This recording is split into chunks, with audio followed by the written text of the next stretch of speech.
Tak mudah jadi penguak fakta seperti yang dilakukan oleh terdakwa Eliezer, terlebih banyak sekali tekanan yang ia hadapi dalam kasus ini. Lantas apa saudara yang disiapkan oleh pengacara dari Richard Eliezer dalam pembacaan pledoi nanti? Kita ulas bersama dengan pengacara dari Richard Eliezer, Bang Roni Talapesi yang telah bergabung bersama kami di Kompas Malam. Salam sehat Bang Roni.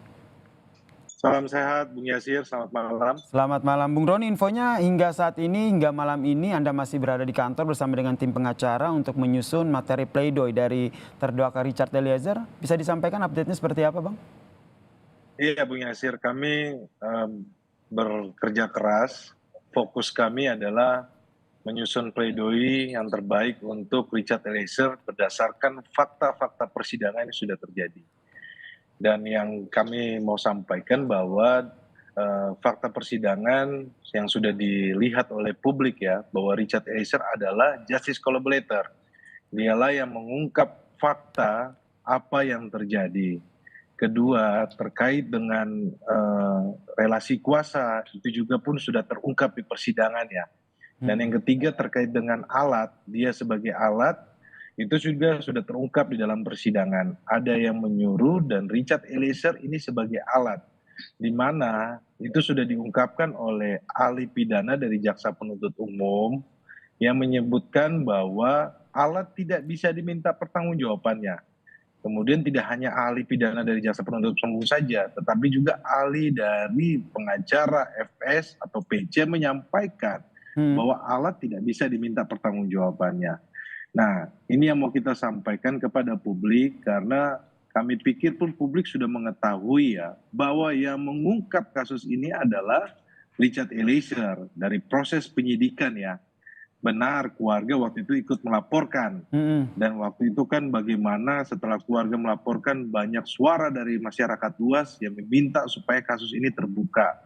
Sehingga yang dari 1 bulan ya, awalnya tertutup, kemudian pasca pengakuan Richard Eliezer tanggal 6 Agustus, maka terbukalah kasus ini. Jadi kami Berarti Anda ingin menggarisbawahi ataupun meng-highlight meskipun bukan sebagai orang yang pertama mengungkap kasus ini, tapi di tangan ataupun di suara Richard Eliezer lah dari skenario tembak-menembak menjadi pembunuhan berencana yang dirancang oleh Yosua Huta Barat, oleh Verdi Sambo.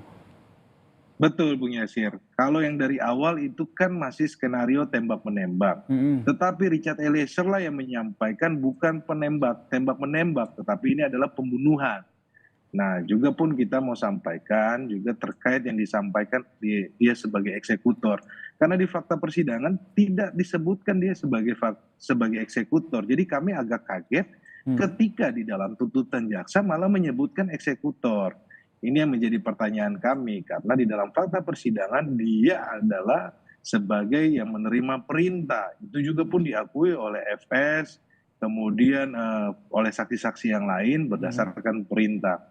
Jadi kalau terkait dengan eksekutor kami keberatan ya. Ini yang nanti disampaikan dalam materi pledoi-nya. Keberatan Eliezer dianggap sebagai eksekutor. Betul, karena kan kita ada beberapa poin ya, tidak bisa saya sampaikan saat ini semuanya, tetapi beberapa poin yang kami coba tanggapi terkait yang disampaikan oleh Jampidum bahwa klien kami adalah eksekutor, kemudian klien kami adalah pelaku utama, itu kami keberatan karena sudah jelas di persidangan bahwa klien kami berdasarkan perintah, kemudian ada relasi kuasa, kemudian ada aspek psikologi. Itu fakta persidangan. Nah, itu yang harusnya sebenarnya fakta-fakta persidangan itu dipertimbangkan di dalam jaksa penuntut umum. Meskipun ada pendapat lain ataupun fakta lain yang disampaikan bahwa sebenarnya Richard Eliezer bisa menolak perintah tersebut. Kemudian karena berpatokan dengan Ricky Rizal yang bisa menolak, kenapa Eliezer tidak menolak. Kemudian relasi kuasa ini juga belum terlalu kuat begitu. Ini nanti bisa Anda bantahkan semuanya dalam materi pledoi yang Anda siapkan. Jadi Bung Yasir, perbedaan Ricky Rizal dengan klien kami bahwa Ricky Rizal ada polisi lalu lintas, itu yang pertama. Yang kedua, dari segi kepangkatan Ricky Rizal lebih senior, dia adalah brigadir kepala, sedangkan Richard Eliezer ini adalah Bayangkara 2, pangkat paling rendah. Yang ketiga, Ricky Rizal ini kedekatannya sudah lama, punya kedekatan emosional yang sudah lama. Yang keempat, kami juga pun meragukan adakah yang percakapan antara Ricky Rizal dengan Verdi Sambo yang disampaikan bahwa dia bisa menolak. Karena menurut kami fakta persidangan yang mengungkapkan bahwa Ricky Rizal yang dipanggil ke lantai 3, Kuat Maruf dipanggil lantai 3, kan klien kami yang dipanggil paling terakhir. Kemudian klien kami dipanggil ke terakhir, ketika dia turun dia berdoa, dia bukan meneguhkan hatinya. Itu bukan meneguhkan hati. Kita mana ada orang mau berdoa untuk membunuh, Bung Yasir? Tidak ada ajaran agama apapun yang mengajarkan hal itu. Dan dia waktu di dalam toilet, keluar toilet, dipanggil sama ART yang bernama Agus. ART yang bernama Agus itu sudah nggak tahu di mana beradanya. Nah sebenarnya kan rangkaian peristiwa ini harus utuh ya. Kemudian kan dia naik ke dalam mobil, itu di dalam mobil itu sudah ada terdakwa yang lainnya.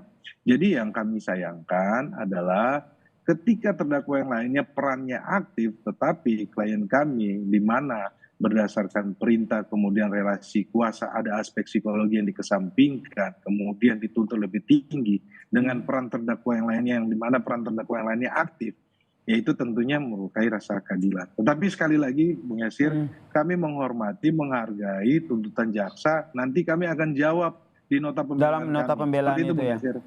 Terkait dengan materi nota pembelaan ini, apakah juga akan difokuskan terkait dengan majelis hakim untuk mengabulkan status dari JC terhadap Richard Eliezer ini? Iya, jadi status justice collaborator itu kan tahapannya adalah perlindungan dari LPSK, kemudian penetapan dari LPSK, kemudian dilanjutkan dengan rekomendasi kepada jaksa penuntut umum dalam hal menuntut. Kemudian ada rekomendasi juga kepada majelis hakim agar memutus yang seringan mungkin, seringan dari terdakwa yang lainnya. Ini kan sudah diatur dalam undang-undang LPSK. Jadi ini semua saling berkaitan. Jadi kalau seandainya jaksa penuntut umum menuntut tinggi, tentunya ini kan berkaitan dengan putusan majelis hakim. Nah, kemudian kalau kita lihat, kalau seandainya jaksa penuntut umum menuntutnya tinggi dari terdakwa yang lainnya, padahal terdakwa yang lainnya itu berbelit-belit, kemudian tidak konsisten.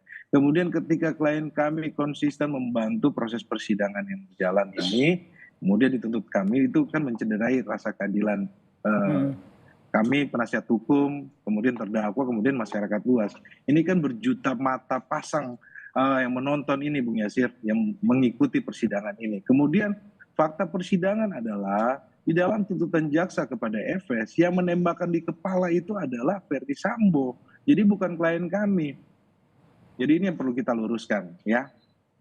Baik, kita nantikan seperti apa nanti ya detail dari materi nota pembelaan yang nantinya akan dibacakan oleh pengacara dari Richard Eliezer termasuk Anda di persidangan pekan depan. Terima kasih Bang Roni Talapesi telah bergabung bersama kami di Kompas Malam. Salam sehat Bang. Selalu.